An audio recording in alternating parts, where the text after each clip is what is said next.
guys? Welcome back to the Watcast. We are on episode 12? 13. 14. No, 13. 13 is right. I knew that. Anyway, we've got a great episode for you guys today talking about intimacy with Christ. And we're going to have Josh explain who our awesome guest is. So take it away. Yeah, so if you were with us last time, you met my boy Blake, and that was such a treat for me. It was so fun to have him on and get to share this space with him and chat with him. And while he was here, we actually found out that we have a mutual relationship, a mutual connection here on campus that neither of us knew about. That I'm really excited to invite into that same space that Blake got to share with us. Now, this guy lived as a student, as a resident of Blake's when Blake was serving as an RA over at Liberty University, and now he is here serving as a graduate resident assistant here at PBA while also pursuing his Master's of Divinity. So without further ado, please welcome with me to talk about intimacy with Christ, Bryce Darby. Yes, sir.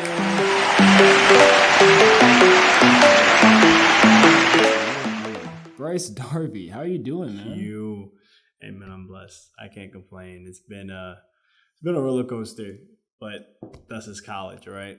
Yeah. So, but it's been such a blessing. I can't complain. Awesome, man. So, we're going to talk a little bit about intimacy with God. And I know that's such a weird way to put it because, like, we're both just two fellas here talking about being intimate. So at first glance, it's going to be like, hey, yo, but follow us for a second here. As a matter of fact, I would like for you to kind of talk about what it even means to be intimate with God. So if you could give us a little insight on that.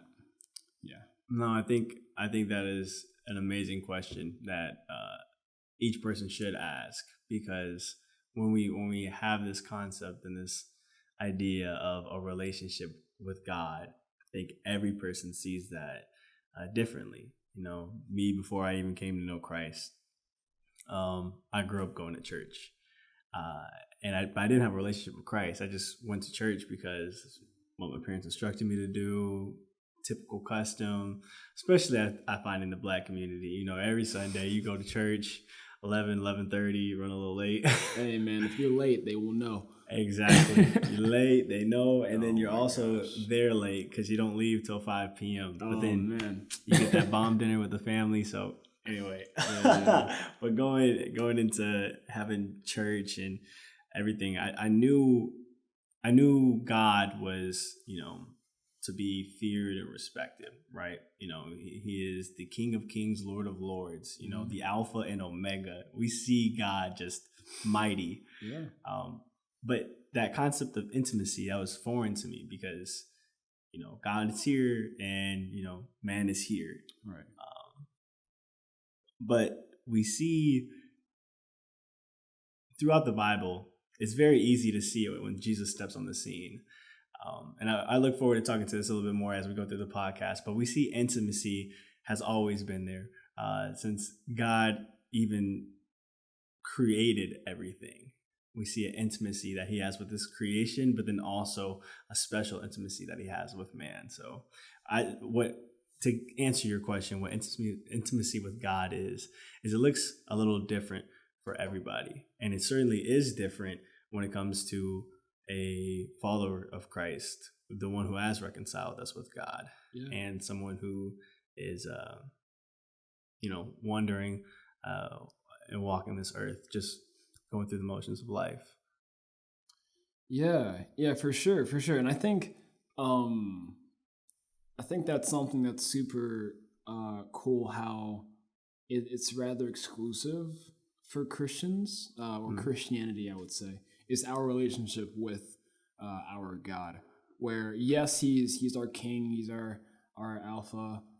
He's as Blake said in the previous episode, he is, I think, which is just everything, right? Yeah. Yes, sir. Just mind blowing to even think about, but yes, sir. he's also our friend and our father and our teacher and somebody who's willing to have us just sit with him, which is crazy to think of when this is the guy who created the entire universe who's willing to be like, yeah, just go ahead and pop a squat next to me, let's chill. So moving on with that topic. All right. What do you think it even looks like to have intimacy with God? Like, not what it is now, but how do we kind of go through with that in our daily life? Like for example, for me, when thinking of intimacy, it's just about any time that you have when you are emotionally attached to God, right? Whether it be sitting alone reading the Word, or worshiping, or praying, or talking to Him in your spare time, Devo time, things like that. What do you think that might look like? I know I named off like most of them, but no, I love it. I love it because that kind of set the stage for me where I brought up, creation. We see God step in the scene and create everything. Right. Everybody has an intimate relationship with God. For the sole purpose of this is that Genesis 1, it says, man, he created them in his image, male and female, he created them. Right. So we have this intimacy with God where we have been marked with his image. We are his image bearers. And like that intimacy is still something that we don't fully grasp or understand. But God's handprint is upon us. Yeah. So everybody has that relationship with him, whether, they want it or they don't. It's like everybody has a connection with God. But where intimacy plays is that every relationship is different. And so I love the friendship intimacy aspect that you brought. I believe that there is a friendship, a fatherly intimacy that we find in God. But then also what I wanted to bring up earlier is what we find in the Bible so often is a marital relationship with God. And that is the Lord and his people. I'm not talking about, it's like not husband and wife or nothing like exactly this. Yeah. It's not in the way that we perceive it where it's some Greek mythology or Zeus comes down and he sleeps. Like none of that. None of that type of intimacy. But we see an intimacy where, and I think the perfect example of that is in the book of Hosea. Where God instructs his prophet Hosea to go and marry this woman who is found in prostitution, and to love her. And she goes back into prostitution in this marriage and has children that aren't even his children, but he says, go and love her as I have loved my people. Keep pursuing after her. And there's this intimacy that we have with God that I believe surpasses all of our understanding. Like Hosea literally is a prophet, a man that is well respected in his community. And yet his wife is going off, sleeping with men that don't have her best interests at heart, that are abusing her and using her. And Hosea is here loving her, saying, hey, stop that. You are mine. But she doesn't. He still goes even to the extent of buying her back, And so there's this intimacy that we have with God that comes through Jesus Christ, especially fast forwarding it a little bit, about 400 years. To when he buys us back with his blood. Yes, sir. And it's like it's no longer just found in the nation of Israel, right? We see that God's ultimate plan was to be a blessing to the nations. Yeah. And so it's like, man, intimacy with God, it's something that is so deep that we can't fully understand, but it is yet something so intimate where the unknowable God, the unreachable God makes himself known. Yeah. You know what I'm saying? So how that looks, that's what you were asking me, right? Like how that looks throughout the day. Yeah. So one of the ways that I see it, we were talking about this before we started recording. Yeah. But man, like one of the ways that I see it, how this starts is going to that friendship aspect. Yeah. How can you really develop a friendship if you don't spend time or take time to get to know them, It's right? true. It's like I could say, those two people walking down the sidewalk right now. Oh yeah, we're real good friends. Right. But you ask me, okay, what's their like story? What's their last name even? Exactly. You know, what's their first name? And you're stuck. You know, so it's just like it becomes a sense of, all right, what does it mean to know God and to have a relationship with him, to be intimate with God? Yeah. And I'm telling you, it's different. So the first way I have come to find that is by reading his word. Of course. You know, you gotta the Bible says that the only way to understand the mind of a person is by that person's spirit.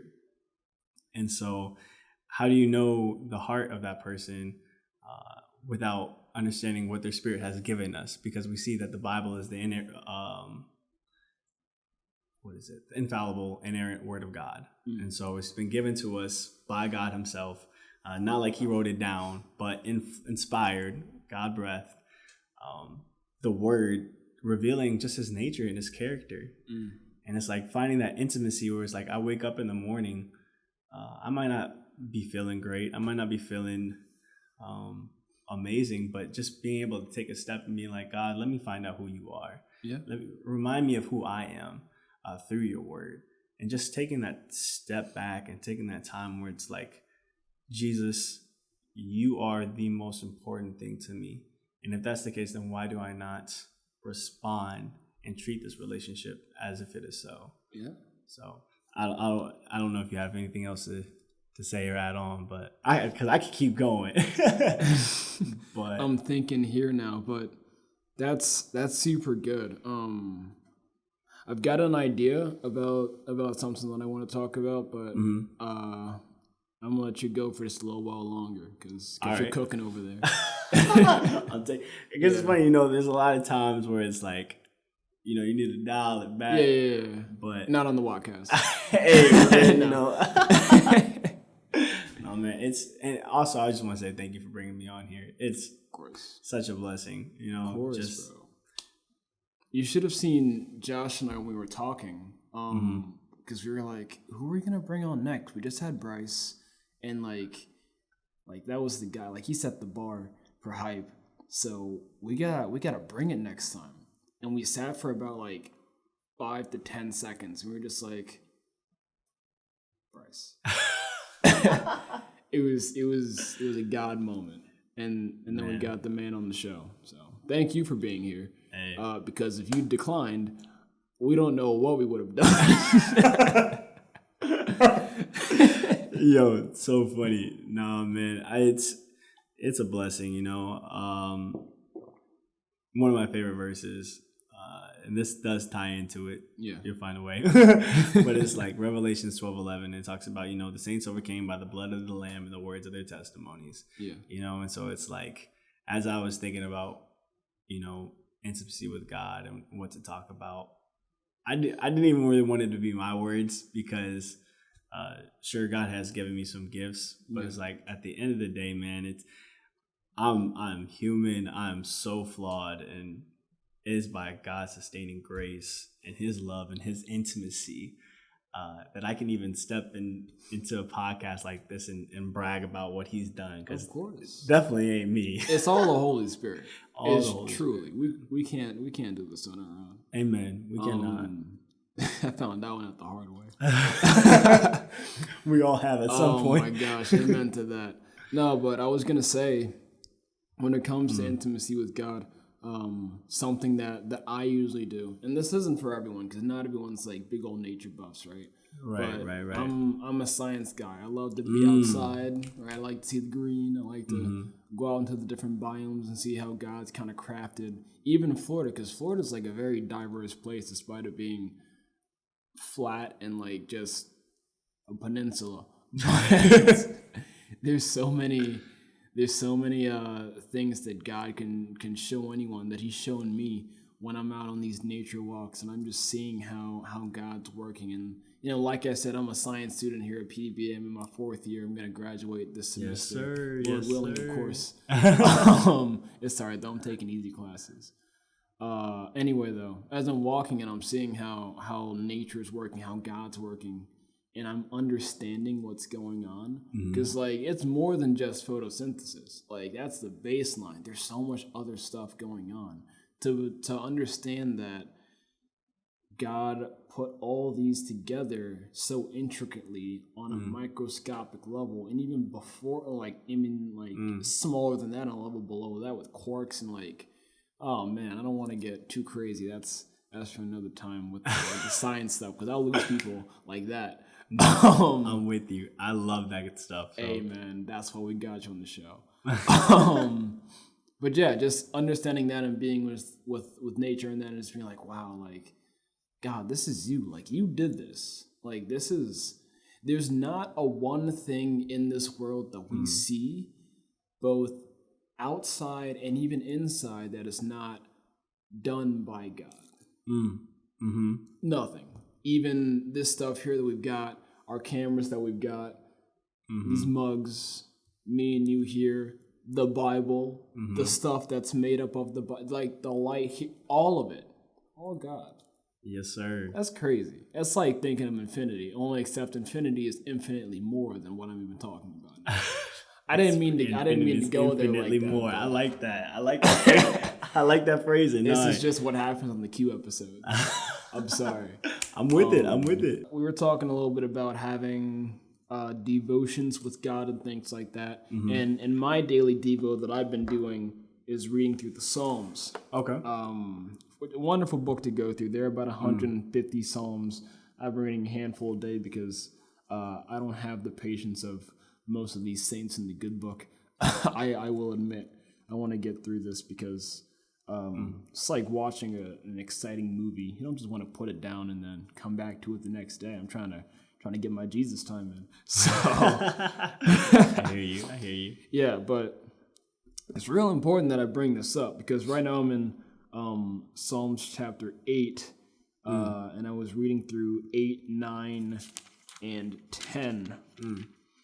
And I just want to read. I'm not going to do like a not a pastoral Bible study or anything like that. This isn't what the show is about. Go ahead, man. But what I'm gonna do is I'm just gonna read the headlines of each chapter. Okay. Because I think it's just important to kind of understand what's going on here. So chapter 8 talks about, or it begins saying, "How majestic is your name," and then chapter 9 goes to, "I will recount your wonderful deeds," and then check this out, chapter 10, "Why do you hide yourself?" This is, and I bring this up to just kind of joke and poke fun a little bit, respectfully, of course. Right. About David's intimacy with God. Because every psalm that he has in this book are essentially just conversations between him and God, only except we're just seeing David's side of it. For the most part. There's no back and forth text messages like, "Hey God, hey David, what's up? Nothing much. How about you?" Like nothing like that. It's also chilling. Much more poetic. Yeah, just chilling. Yeah, no, I hear you. Doing God things. You know. I hear you. Yeah, it's borderline sacrilegious. No, but it's really neat how intimate David gets with God while he's on the run from Saul.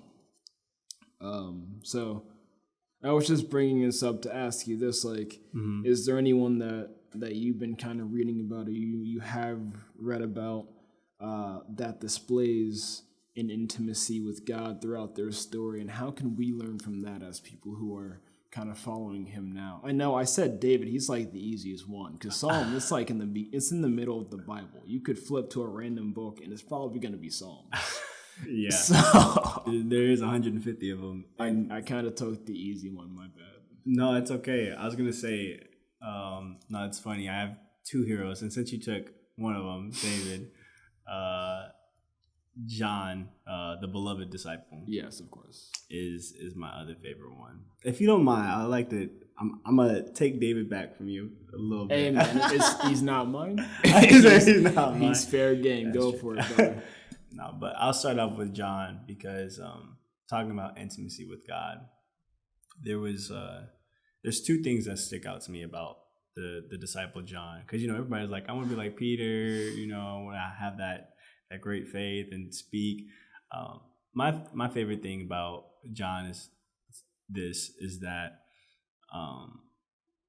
when it came to disciples, Jesus is like, one of you will betray me, right? And they're like, Philip, who is it me? Peter, is it me? Peter popped off. He was like, surely not. Little did he know. No, but it's just like all of them ask, is it me? But the only person that was like, who is it? Is John. Right. And because John was like, I know that I'm not going to betray you. Right. I mean, literally talk about intimacy with Jesus. Like, he was called the beloved disciple. He was the one that Jesus entrusted his mother to be with after, in the whole process of him being crucified. Yeah.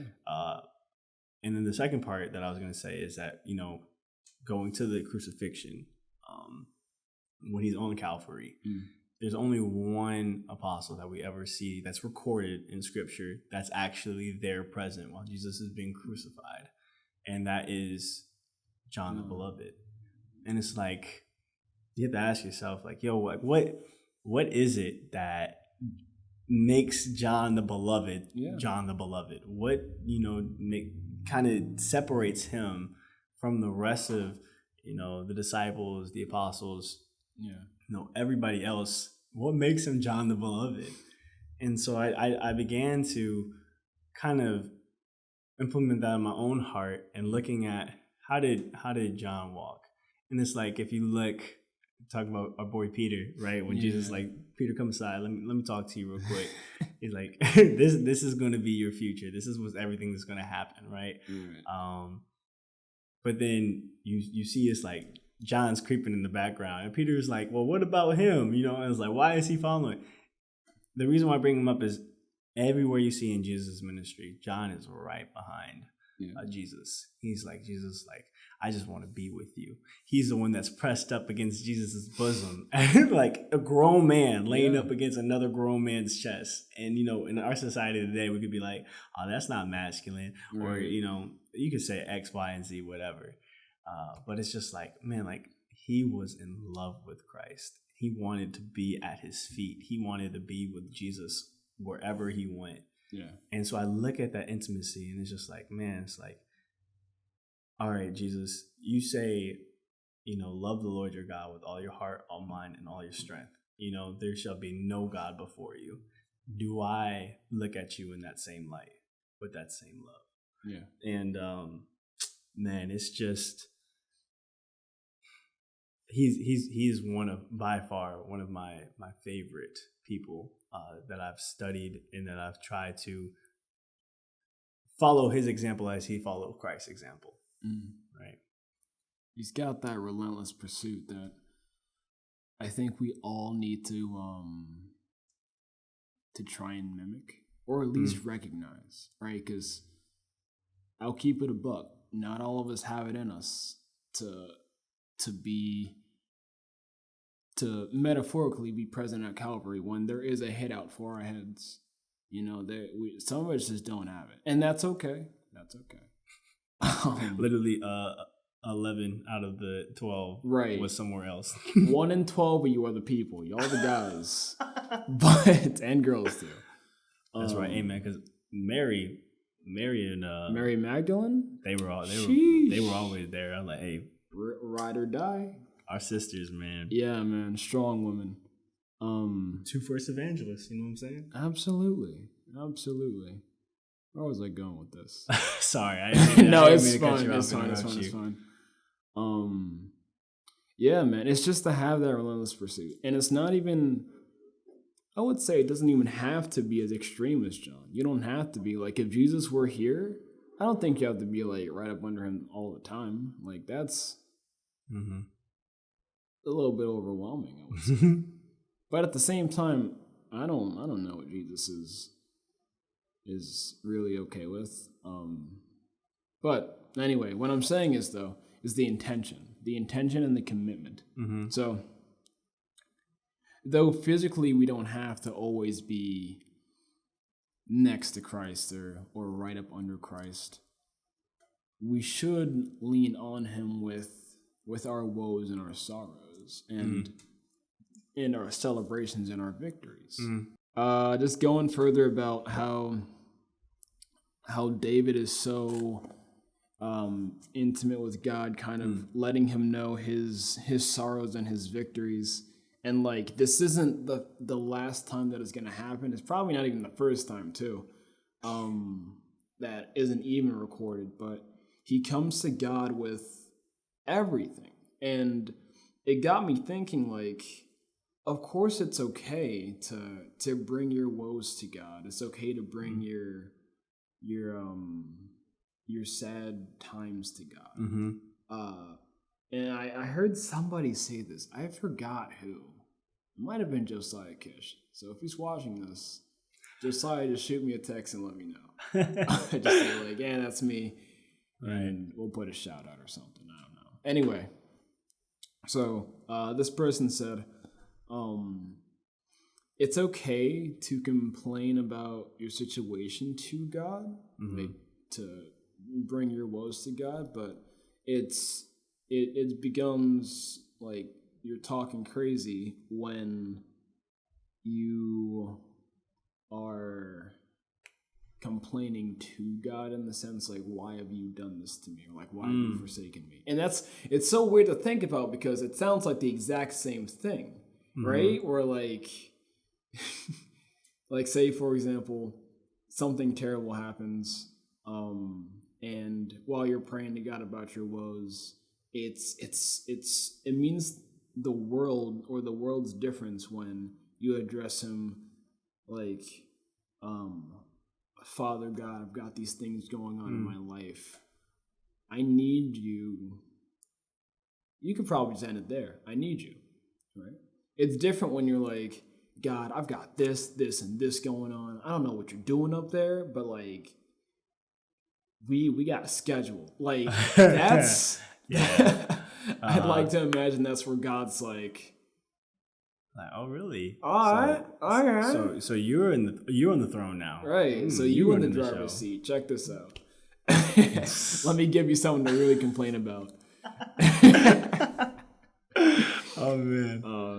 All right. So during the quick break, you wanted to talk a little bit about Psalms 51 here. Yes, Create sir. me in a clean heart, oh God, or create in me a clean heart. I can read. I was gonna say, it's okay, bro. Oh man, I love that chapter so much. I know I told you I wanted to, but right before you brought up the statement of just telling God this is what I need and talking to him in a certain way, you reminded me of Job. Yeah. And I just had to take a quick second to just talk about him real quick because, man, in the sense of addressing God and talking about, God, you did this to me, X, Y, Z. And I love how you phrase it, coming to him respectfully. It's like, Job was complaining. He was like, God, how have I sinned against you? I've been walking faithfully, which Job was, there was no man like Job on the face of the earth. That's why, Satan was testing it. Yeah. Satan was going and tempting him in every manner of evil. But God literally responds to him, was like, where were you when I set the foundations of the earth? He had to set him straight.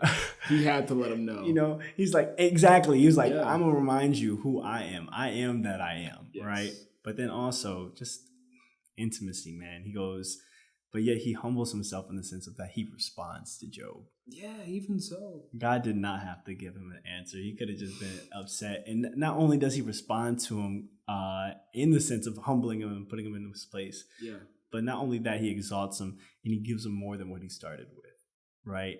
And so it's just like, man, we talk about the good God that we serve. And so going into intimacy, speaking of David, talking about the woes, I know this isn't in Psalm 51, but one of my favorite parts it also came to mind is like, why are you so downcast, oh my soul? Rejoice. It's like there's so many times where we get upset or that we lose sight that God is present with us. Yeah. But God reminds us, he says, I will never leave you nor forsake you. So this Psalm 51, the reason why I brought it up to you earlier is because I remember one of the first times when I read this, man, I didn't really get it. But once I lived and with my walk with Christ, yeah. And once you're introduced to sin, you realize that the wages of sin truly is death. And so it just, when it talks about have mercy on me, O God, according to your steadfast love, according to your abundant mercy, blot out my transgressions, wash me thoroughly of my iniquities and cleanse me from my sin. For I know my transgressions and my sin is ever before me. And it's like, against you only have I sinned and done what is evil in your sight, so that you would be justified in your words and blameless in your judgment. Yeah. I remember just going through Psalm 51 from verse 1 all the way through till I think it's like 18, and just like reading it, and it's like, wow, this takes place right after David, the man after God's own heart, sleeps with Bathsheba, takes Uriah's wife, right. And then not only does he stop there, impregnates her, and then has her husband killed. Yeah. Puts him on the front lines and then says, all right, everybody drop back. So grimy. Right? And he doesn't even realize his sin until the prophet Nathaniel comes and is like, yo, look at what you're doing. He's like, yeah, there's a man with 99 sheep and one with one sheep, but then one with 99 sheep took the one sheep. He's like, David's like, oh, that man should be killed. Nathaniel, that man's you. Yeah. What? Me? He hit him with the yo. Exactly Exactly. Yeah. And one of the reasons why I love this so much is that, God doesn't just call David a man after his own heart before this takes place and then revokes that title. Throughout all of David's life, it literally just read passages where it's like, create in me a clean heart, O God, and renew a right spirit within me.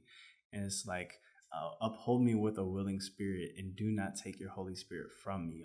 It's just like recognizing the intimacy where God is so much like a father, like a husband, where he's not just going to forsake just because we go astray. Yeah.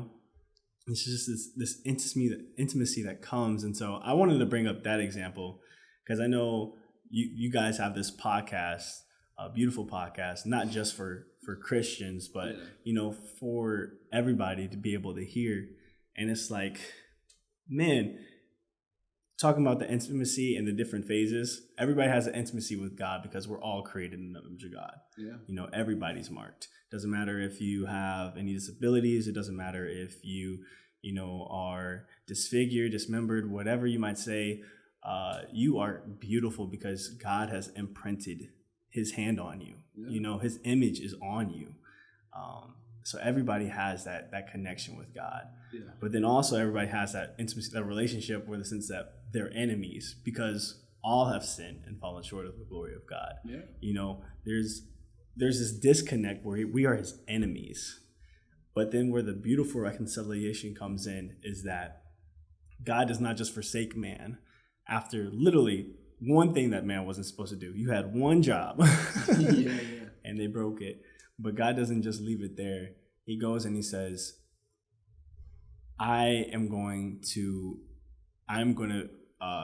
set adrift between you and the serpent. I will crush the serpent's head. I will bring you back to me, and you will be my people, and I will be your God.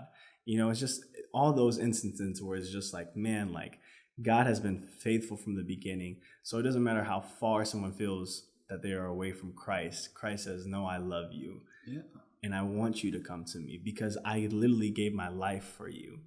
And just to have that intimacy with him where it's like the King of Kings, the creator of the universe, like looking up to the skies and talking about the intricacies of creation and just the, science. We won't even go into it too much, Yeah, you're right. But it's just like the one who even thought of that, the concept of DNA strands and how literally billions of molecules in data is instilled in each individual. Like the person who thought of that and is over that loves you and stepped down and is like, I want that relationship with you. Absolutely. Like, how audacious is that? That's crazy. And let me add on to what you're talking about with talking about Genesis and how we were separated from him in a sense, right? Yes.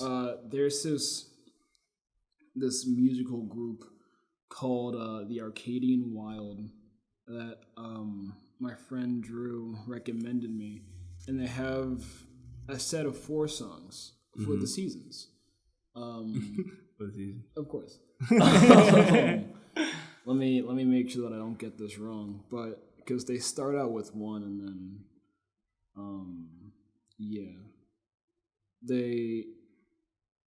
all right, I believe it's spring, wake, summer, walk, fall, war, winter, will.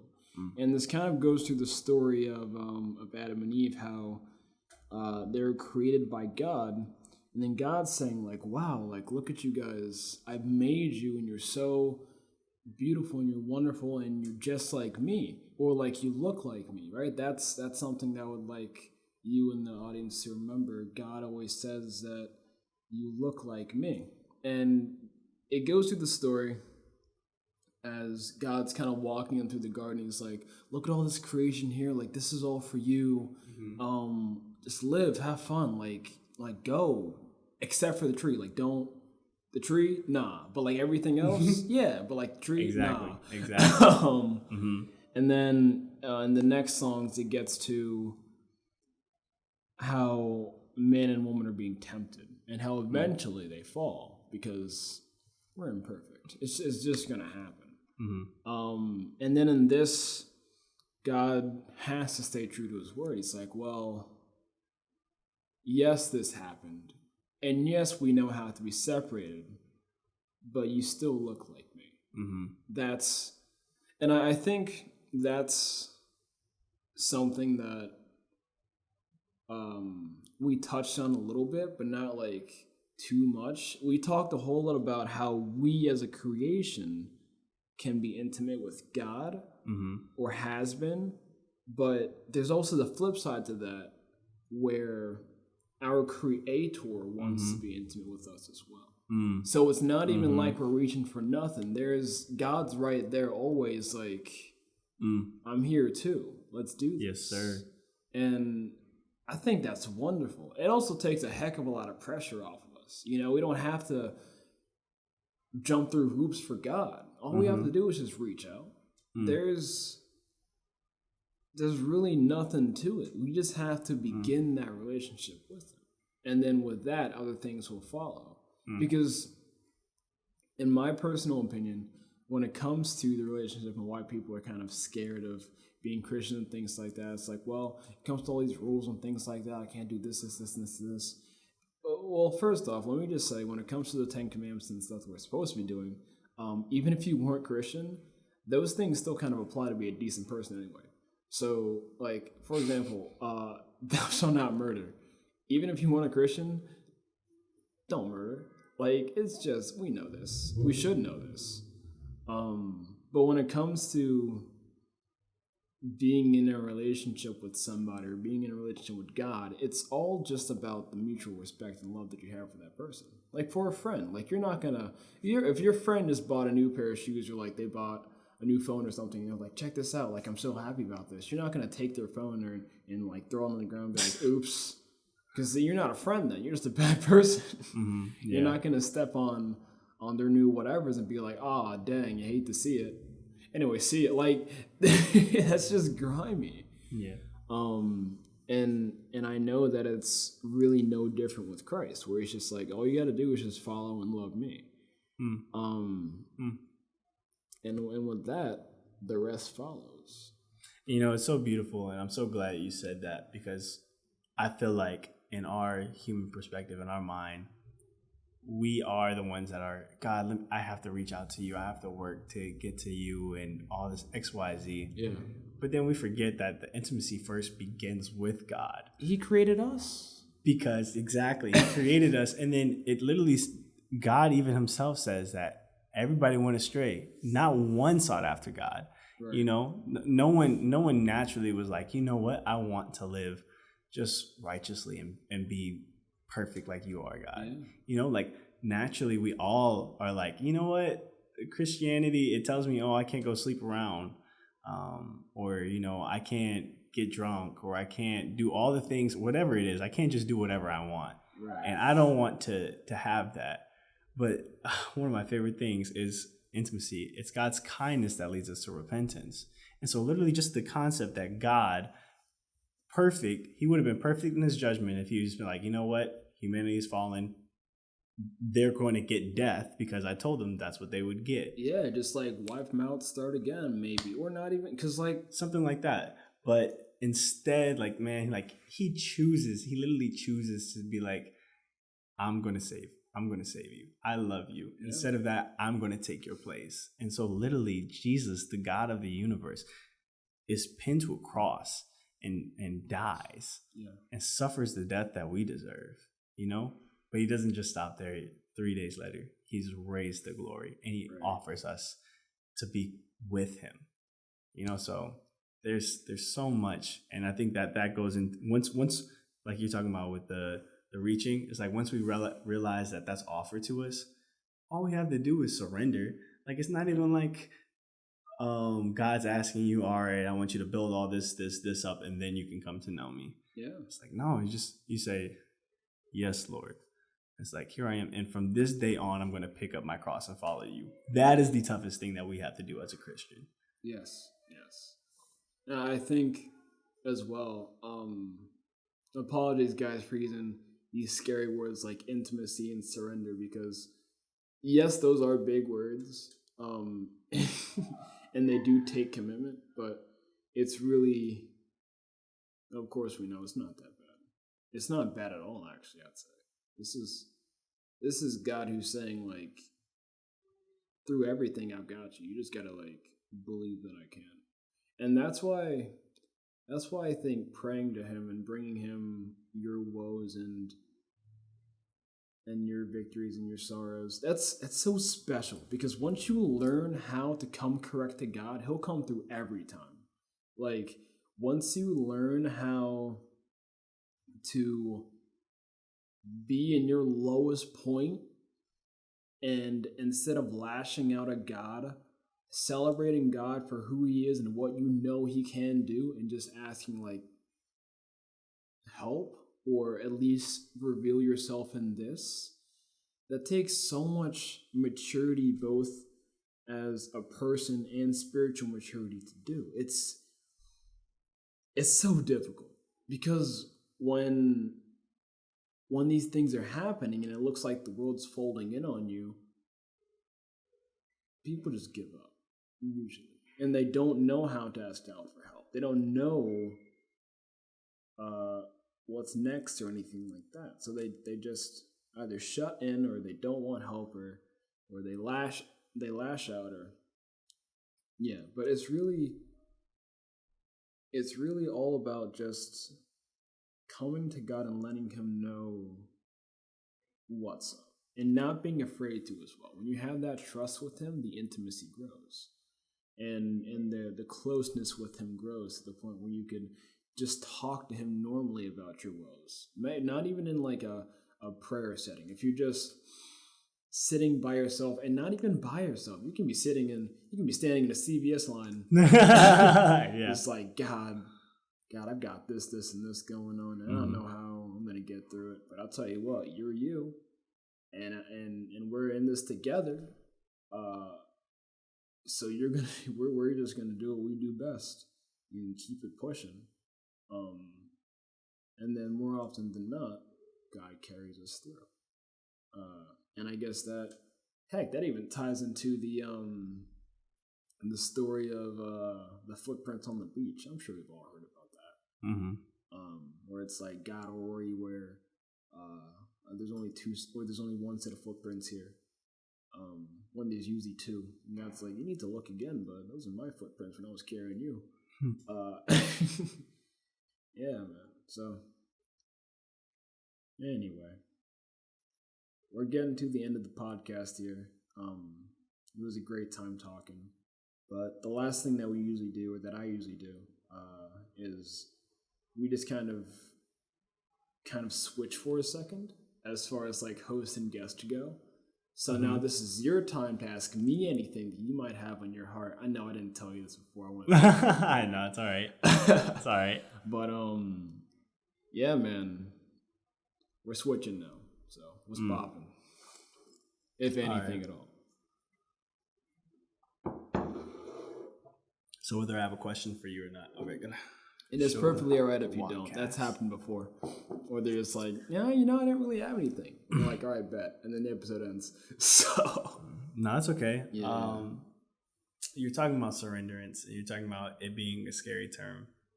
Because I think especially to someone who doesn't, have a relationship with Christ, right. Or even has one and like is new to this whole thing, like submission is like, what, Yeah. For someone who has walked with Christ, having that understanding of surrenderance, not being something that's hindering, not being something that is, I can't do this, and this and that, but what I wanted to do before. Can you just real quick talk about the benefits? What is the benefits of course, surrendering to Christ? Well, first off, it's liberating because I've been through a lot and the world's hit me like hard. Like I used to be a fighter and I've gotten punched in the face. Ain't nothing like when the world hits you. It's like a Mike Tyson haymaker times 100. And that's barely even touching it. Like there's times where life in the world beats you down and there's really nothing you can do about it but just just sit in there.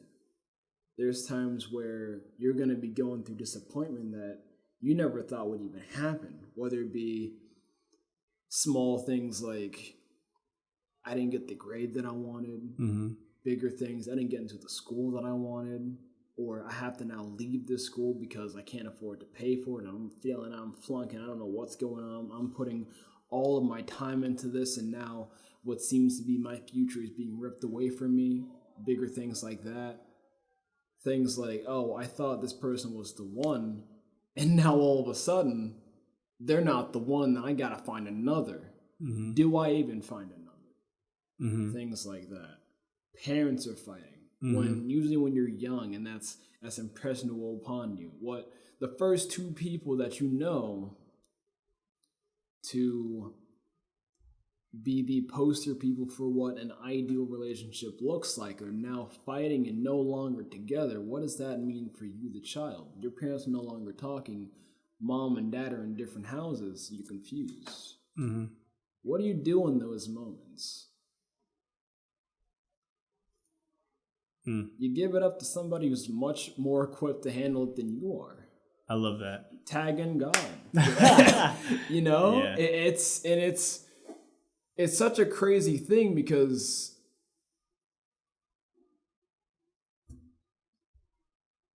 you play basketball? Yes, sir. You ever thrown an alley-oop to somebody?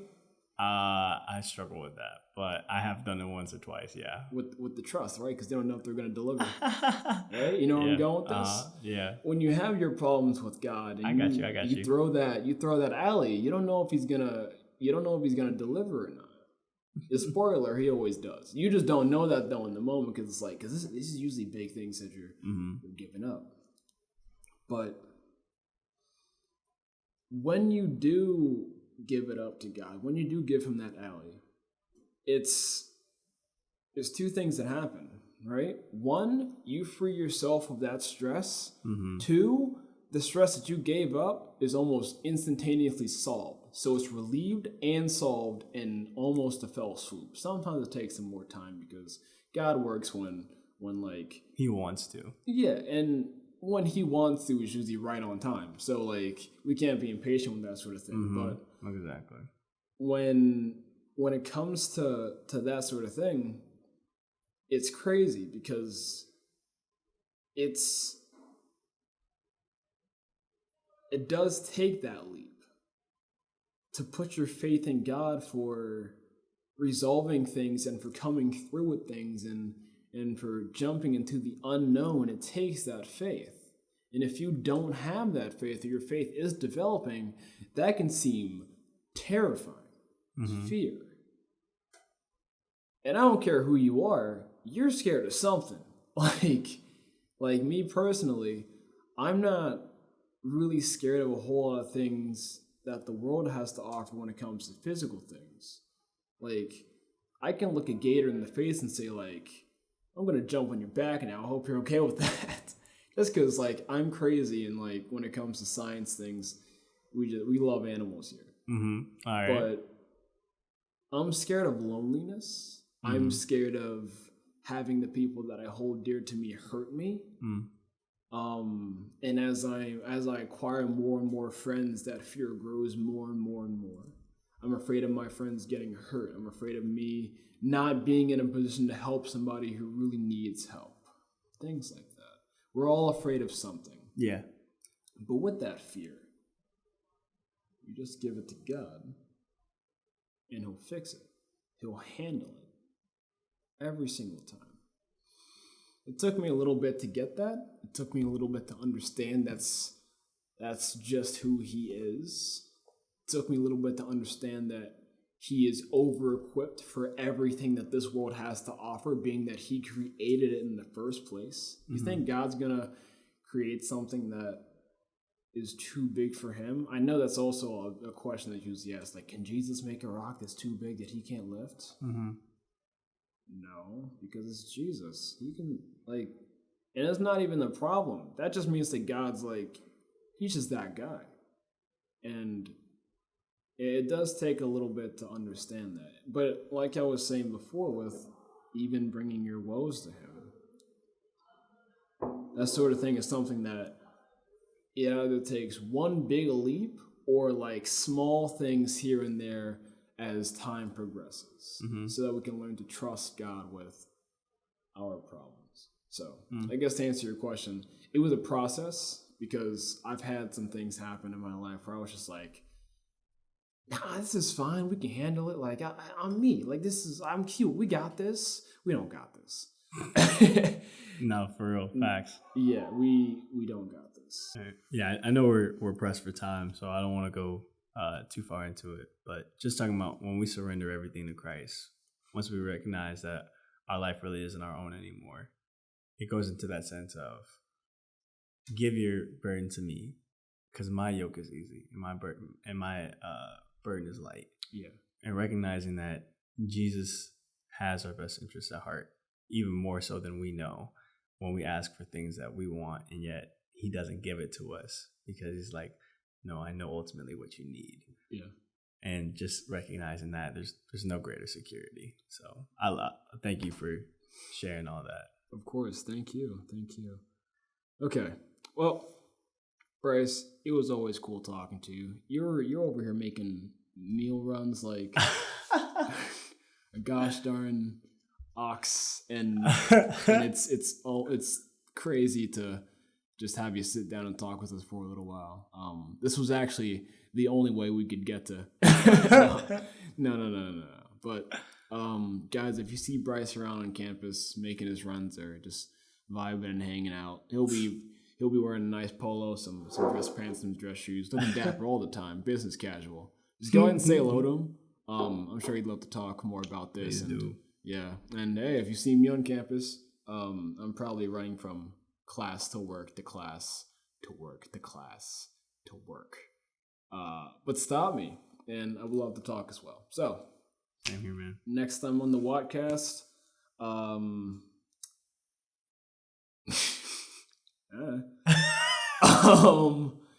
we'll talk about something, and we'll have a guest on here too, and it'll be great. Yeah, it will be. Thanks, man. Check it out. Yeah. Good stuff. All right, guys. Be easy. God bless. All for His glory. Peace.